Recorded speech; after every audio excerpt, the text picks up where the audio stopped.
할렐루야. 수요일 새벽기도 나오신 여러분들 예수님의 이름으로 환영합니다. 우리 다 함께 찬송가 15장 하나님의 크신 사랑 찬양하시겠습니다.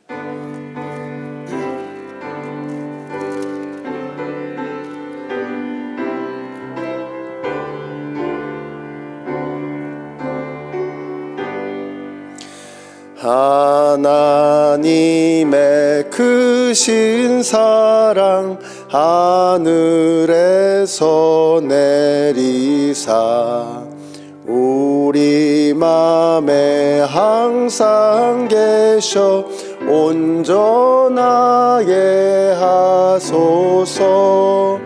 우리 주는 자비하사 사랑 무한하시니 두려워서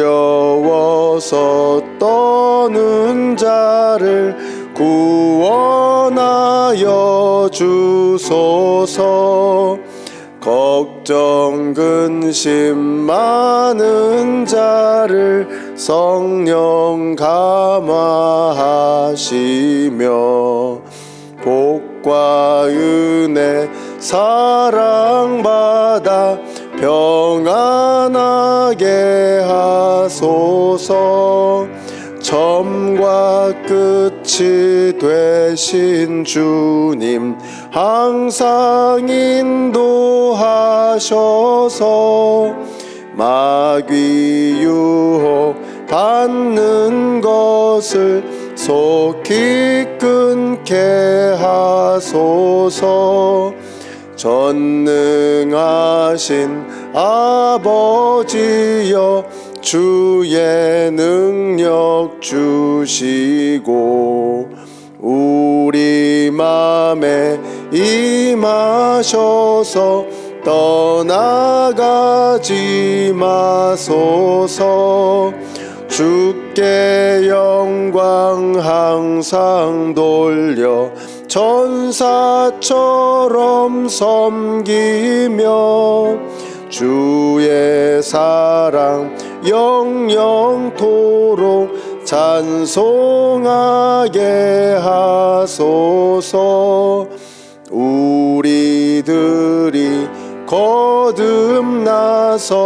흠이 없게 하시고 주의 크신 구원받아 온전하게 하소서.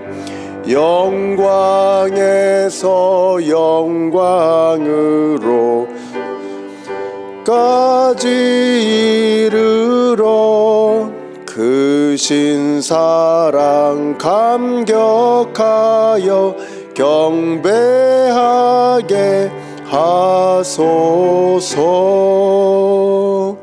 아멘.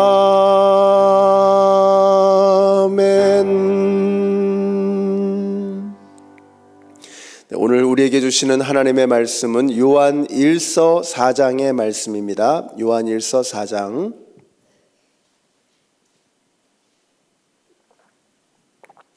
요한 1서 4장 13절에서 21절까지의 말씀 한 목소리로 같이 읽겠습니다. 요한 1서 4장 13절에서 21절 함께 읽습니다. 시작. 하나님이 우리에게 자기 영을 나누어 주셨습니다. 이것으로 우리가 하나님 안에 있고 또 하나님이 우리 안에 계시다는 것을 우리는 압니다. 우리는 아버지께서 아들을 세상의 구주로 보내신 것을 보았고 또 그것을 증언합니다. 누구든지 예수를 하나님의 아들로 시인하면 하나님이 그 사람 안에 계시고 그 사람은 하나님 안에 있습니다. 우리는 하나님이 우리에게 베푸시는 사랑을 알았고 또 믿었습니다. 하나님은 사랑이십니다. 사랑 안에 있는 사람은 하나님 안에 있고 하나님도 그 사람 안에 계십니다. 사랑이 우리에게서 완성되었다는 사실은 이 점에 있으니 곧 우리로 하여금 심판날에 담대함을 가지게 하려는 것입니다. 우리가 이렇게 담대해지는 것은 그리스도께서 사신 대로 또한 우리도 그 세상에서 그렇게 살기 때문입니다. 사랑에는 두려움이 없습니다. 완전한 사랑은 두려움을 내쫓습니다. 두려움은 징벌과 관련이 있습니다. 두려워하는 사람은 아직 사랑을 완성하지 못한 사람입니다. 우리가 사랑하는 것은 하나님이 우리를 먼저 사랑하셨기 때문입니다. 누가 하나님을 사랑한다고 하면서 자기 형제자매를 미워하면 그는 거짓말쟁이입니다. 보이는 자기 형제자매를 사랑하지 않는 사람이 보이지 않는 하나님을 사랑할 수 없습니다. 하나님을 사랑하는 사람은 자기 형제자매도 사랑해야 합니다. 우리는 이 계명을 주님에게서 받았습니다. 아멘. 자, 특별히 이 신약에 나오는 편지들은요, 그 편지가 쓰여져 있는 어떤 특정한 배경이 있습니다. 그냥 책상에서 쓰여진 글이 아니고 현장에서 쓰여진 글이라는 것이죠. 요한일서도 예외일 수는 없습니다. 요한일서는 이 오순절 성령 강림 사건으로 교회가 시작된 지 대략 한 50년 정도가 지난 때에 초대교회의 성도들에게 주어진 말씀입니다. 그때 황제는 도미티아누스 황제였죠. 이 사람은 이시스라고 하는 우상을 열렬하게 숭배하는 우상 숭배자였습니다. 그래서 교회를 박해했던 자로 아주 악명 높죠. 자, 이 외부적인 박해도 힘들었지만 사실 교회가 더 어려웠던 것은 내부적으로 거짓 교사들이 영지주의라고 하는 이단 사설을 설파하면서였습니다.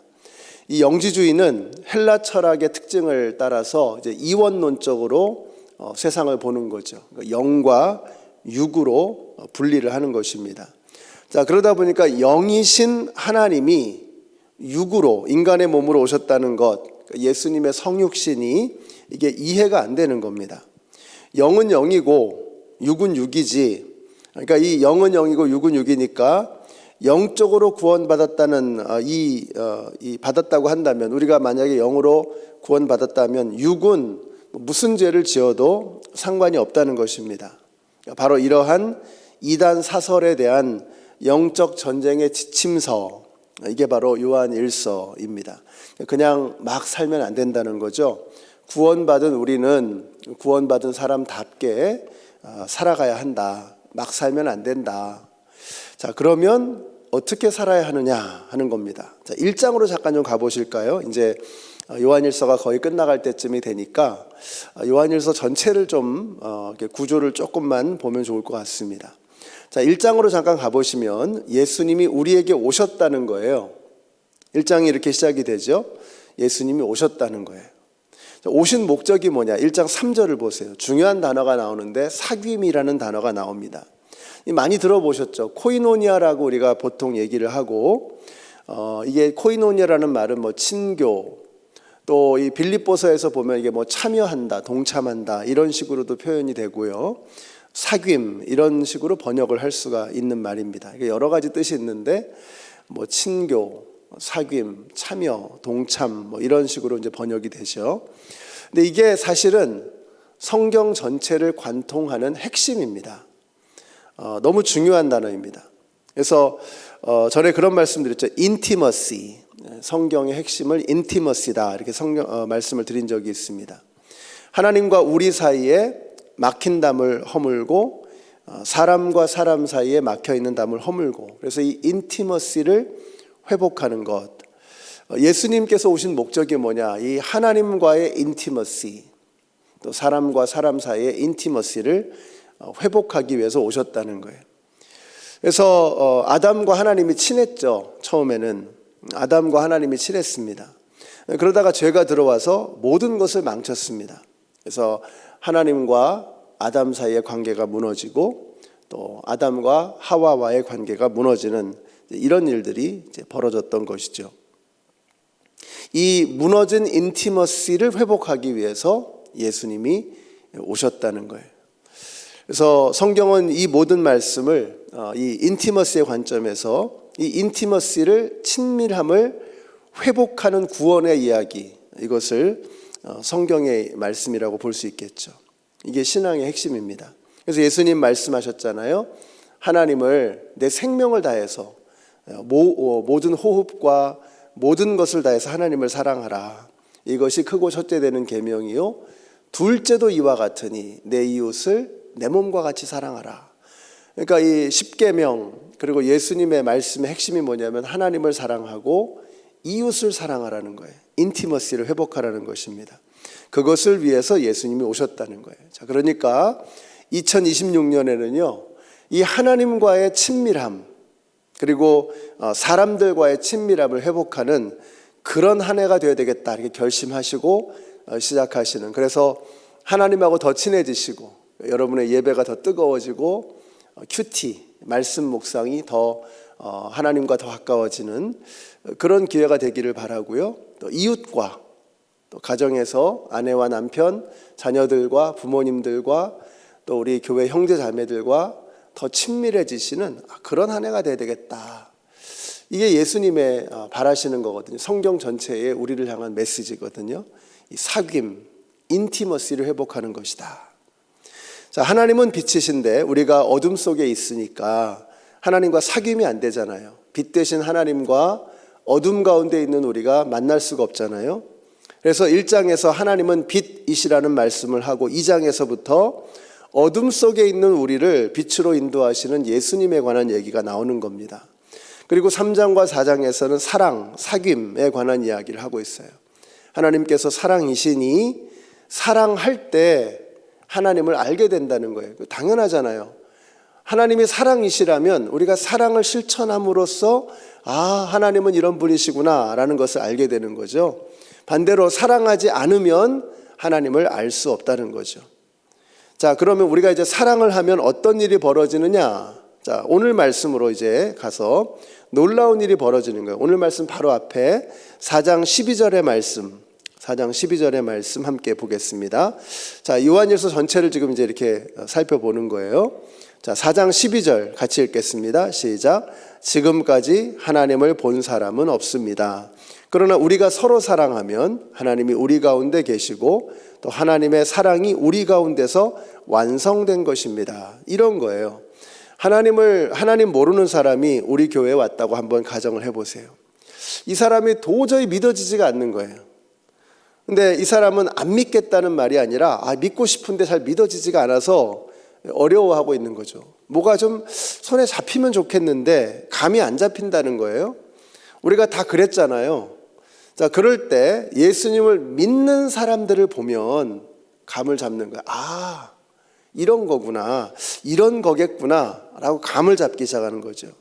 예수님 믿으면 저렇게 되는 것이구나, 예수 믿는 사람은 이럴 때 이런 선택을 이렇게 하는구나, 이렇게 말을 하는구나, 이런 삶을 사는구나, 저 사람들을 보니까 하나님이 계시기는 계신가 보다, 저 사람들이 믿는 그 하나님 나도 한번 좀 믿어보고 싶다, 이런 마음이 생기는 거죠.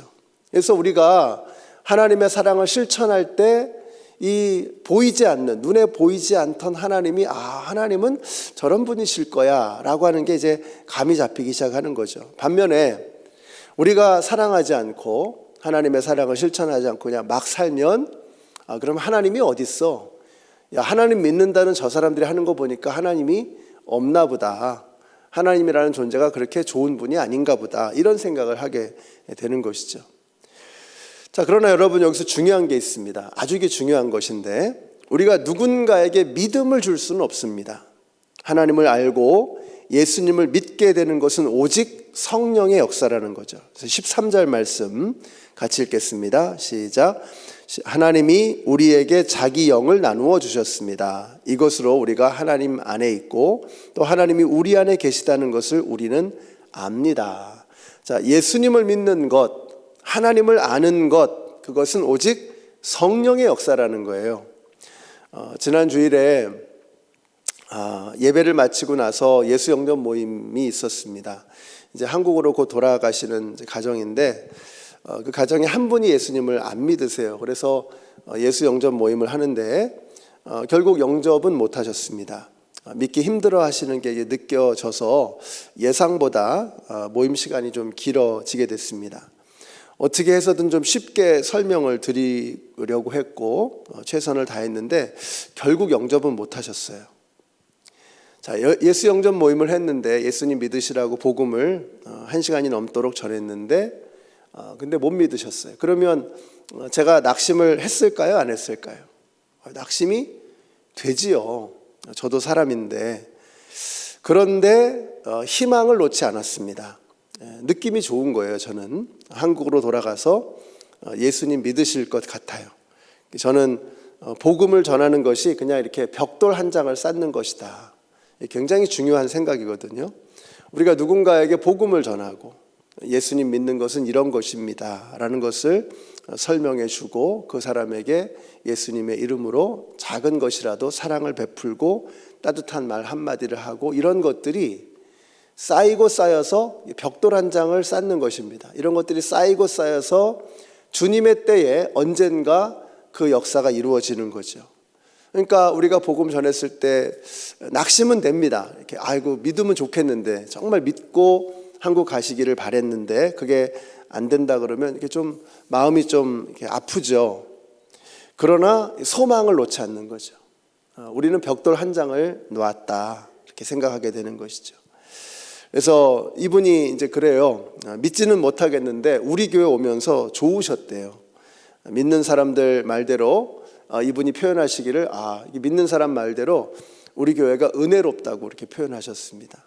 교회 오는 게 참 편안하고 와서 마음이 좋고 참 은혜가 느껴진다 이런 말씀을 하세요. 예배도 그렇고 사람들도 그렇고 은혜롭다고 말씀하시는 거예요. 마음이 편하고 그냥 좋다는 거예요. 우리가 이제 벽돌 한 장을 놓은 거죠. 여러분 우리가 믿게 할 수는 없는 것입니다. 그러나 믿을 수 있도록 벽돌 한 장 한 장을 쌓아가는 거죠. 그 벽돌 한 장이 되는 거예요. 우리 교회는. 그래서 한국에 가셔서 예수님 믿게 되면 꼭 소식 주시라고 그렇게 말씀을 드렸습니다. 소식이 올 것 같은 느낌이 드는 거죠. 우리는 뭐 그냥 최선을 다하는 겁니다. 우리가 주어져 있는 자리에서. 그리고 하나님의 영이 성령님께서 일하심으로 하나님의 때에 예수님을 받아들이는 역사가 일어나게 될 것입니다. 그러니까 우리 성도님들 올해 해보지도 않고 포기하지 않으시기를 바라요. 또 몇 번 해봤는데 안 됐다고 절망하지 마시기를 바랍니다. 우리는 그냥 벽돌 한 장을 놓는 거예요. 주님께서 하라고 하시니까 한 영혼을 주님 품에 안겨드리기 위해서 그냥 나는 성실하게 신실하게 벽돌 한 장을 놓겠다. 그러면 하나님께서 하나님의 때에 역사를 이루시는 것입니다. 그러다가 이제 어떤 분이 우리 교회에서 예수님을 영접하실 수도 있고 또 다른 데로 가셔서 뭐 이사를 간다거나 또 한국으로 귀국하셔서 예수님을 믿게 될 수도 있는 것이죠. 그건 우리의 소관이 아니고 우리는 그저 사랑을 베풀고 복음을 나누어 주는 그런 일을 하는 것이죠. 그래서 우리는 그저 그냥 사랑을 하는 겁니다. 요한일서 3장 18절에 나오는 말씀처럼 우리가 말과 혀로만 사랑하지 말고 행함과 진실함으로 하자. 3장 18절에 그런 중요한 말씀 나오잖아요. 그래서 어디서부터 시작해야 되느냐? 실마리를 잡아야 되잖아요. 말과 혀로만 사랑하지 말고 행함과 진실함으로 사랑을 해야 되는데 그럼 실마리를 잡아야 되잖아요. 그 실마리가 어디에 있어요? 맨 마지막에 두 절입니다. 20절과 21절 같이 함께 읽겠습니다. 시작. 누가 하나님을 사랑한다고 하면서 자기 형제자매를 미워하면 그는 거짓말쟁이입니다. 보이는 자기 형제자매를 사랑하지 않는 사람이 보이지 않는 하나님을 사랑할 수 없습니다. 하나님을 사랑하는 사람은 자기 형제자매도 사랑해야 합니다. 우리는 이 계명을 주님에게서 받았습니다. 자, 가까운 데서부터 시작하십시다. 보이는 형제자매를 사랑하면서 보이지 않는 하나님을 그러니까 보이는 형제자매를 사랑하지 않으면서 보이지 않는 하나님을 사랑한다는 거 이건 어불성설이죠. 보이는 형제가 뭐예요? 오늘은 좀 이제 무식하게 이걸 적용해 본다면 보이는 형제가 뭐냐? 아니 보이는 형제자매를 사랑하지 않으면서 보이지 않는 하나님을 사랑하는 것은 말이 안 된다고 했잖아요. 그러면 보이는 형제자매가 누구냐? 그냥 무식하게 이걸 적용해서 눈에 보이는 그 사람에게 한번 사랑을 해보자는 거예요. 그런 적용을 해보자는 거죠. 그냥 말씀 그대로 눈에 보이는 그 사람에게 사랑을 한번 실천해 보는 겁니다. 이 말씀들 속에서 무슨 뭐 이해하기 어려운 심오한 비밀이 있는 게 아니잖아요. 지금 이 말씀이 생명의 삶 큐티 본문으로 이제 새벽 말씀을 한다고 하니까 요즘 들어서 큐티를 좀 다시 시작해 봐야 되겠다라고 하는 분들이 더 많아지시는 것 같습니다. 제가 속으로 외쳤습니다. 그렇다면 성공이다. 우리 성도님들이 큐티를 더 열심히 해야지라고 이제 모티베이션이 생기셨다면 성공이다. 이런 생각이 들어요. 자, 그런데 여러분, 큐티를 하면서 말이죠. 우리가 저지르기 쉬운 잘못이 뭐냐면 큐티를 책상에서만 하고 마는 그런 우를 범하는 것입니다. 말씀을 여러 번 읽고 그 의미를 되새기고 묵상하면서 그렇지 하면서 심오한 깨달음을 얻고 은혜도 받고, 이건 여러분 꼭 필요한 겁니다. 우리가 하나님의 말씀을 묵상하는 데 있어서 이 과정이 꼭 필요한 거죠. 그런데 큐티는 책상에서 멈추면 안 된다는 겁니다. 책상에서 시작하는 것이죠. 거기서 끝나면 안 되는 거예요. 큐티 새로 시작하시는 분들을 위해서 이제 팁을 드린다면, 큐티는 이제 이렇게 보통 얘기하죠. 관해상적이다 이렇게 얘기하거든요. 관찰, 해석, 적용, 상관, 적용. 관찰, 해석, 상관, 적용 이렇게 하거든요. 그래서 첫째는 관찰입니다. 하나님 말씀을 이렇게 자꾸 이제 여러 번 읽으면서 이게 도대체 이 말씀이 뭘 얘기하고 있나 하는 것을 이제 먼저 관찰하는 거죠. 그 다음에 해석입니다. 이게 나에게 어떤 의미가 있느냐 하는 해석이죠. 세 번째는 이제 하기도 하고 그냥 빼놓고 가기도 하는데 이제 상관입니다. 상관. 성경 전체의 맥락 속에서 이 말씀은 어떤 의미를 갖는가 하는 것을 생각해 보는 것이죠. 이 마지막이 중요한데 적용입니다. 적용. 많은 분들이 빼놓는 적용을 많이 놓쳐버리죠. 큐티의 열매 혹은 큐티의 클라이막스라고 할 수 있겠죠. 다시 말하면 그 하나님의 말씀이 나와 무슨 상관이 있느냐, 그래서 나는 오늘 어떻게 이 말씀과 함께 살아가야 하느냐, 그 말씀이 나와 상관없는 말씀으로 끝날 수도 있는데 나와 상관 있는 말씀으로 연결이 돼야 되는 거잖아요. 이게 없으면 큐티는 공허해집니다.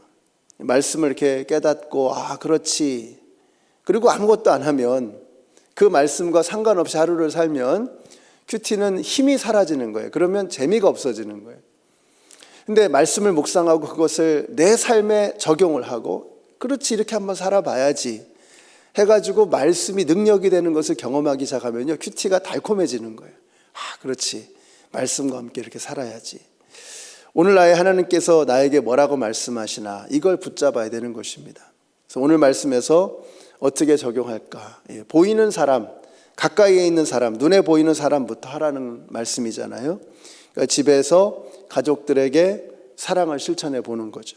그것도 너무나 막연하게 하지 마시고 그 사람이 필요로 하는 게 뭔지 구체적으로 그 사랑을, 그 필요를 채워주는 걸 한번 해보는 것입니다. 그 기운이 빠져 있다 그러면 격려의 말도 좋고요, 삼계탕 한 그릇을 투고해 가도 좋고, 보이는 사람부터, 가까운 사람부터 사랑을 한번 해보는 것입니다.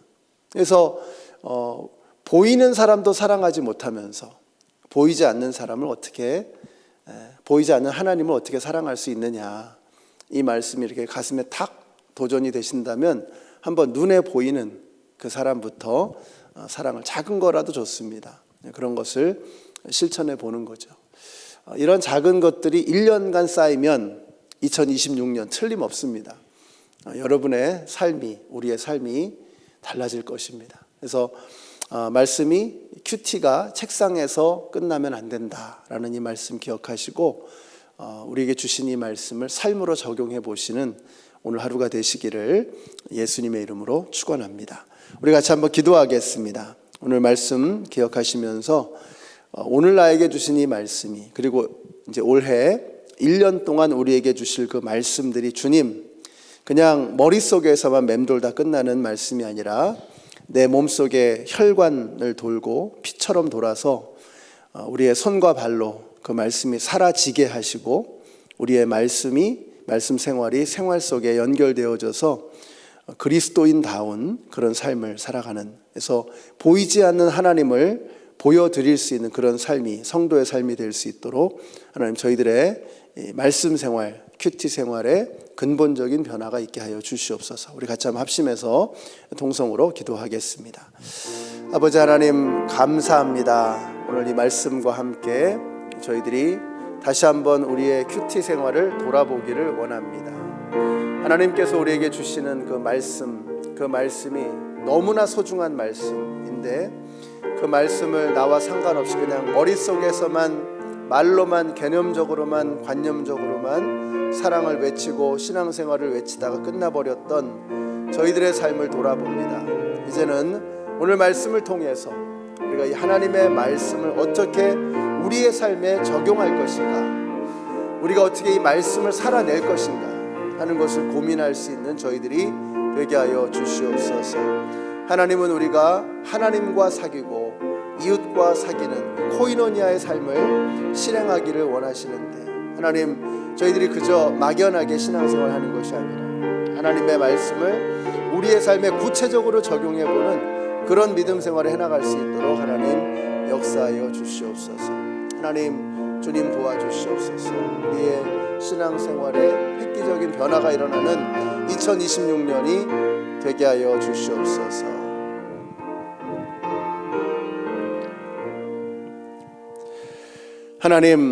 하나님의 말씀은 온 우주 만물을 움직이시는 능력의 말씀이신데, 우리의 삶이 움직여지지 않았던 것은 말씀이 우리의 머릿속에서만 맴돌 뿐 우리의 삶을 통해서 나타나지 않았기 때문인 줄로 고백합니다. 이제 더 이상 우리의 말씀 생활이, 우리의 큐티가 머릿속에서 책상 앞에서 끝나지 않게 하시고, 이것이 하나님의 말씀이 우리의 삶에 적용되어지고 우리의 몸과 우리의 생각과 우리의 삶을 통해서 나타남으로 말미암아 우리가 보이지 않는 하나님을 이 땅에 보여줄 수 있는 그리스도인으로, 하나님의 백성으로 살아가는 2026년이 되게 하여 주시옵소서. 예수님의 이름으로 기도드렸습니다. 아멘. 하늘에 계신 우리 아버지여, 이름이 거룩히 여김을 받으시오며 나라의 임하옵시며 뜻이 하늘에서 이룬 것 같이 땅에서도 이루어지이다.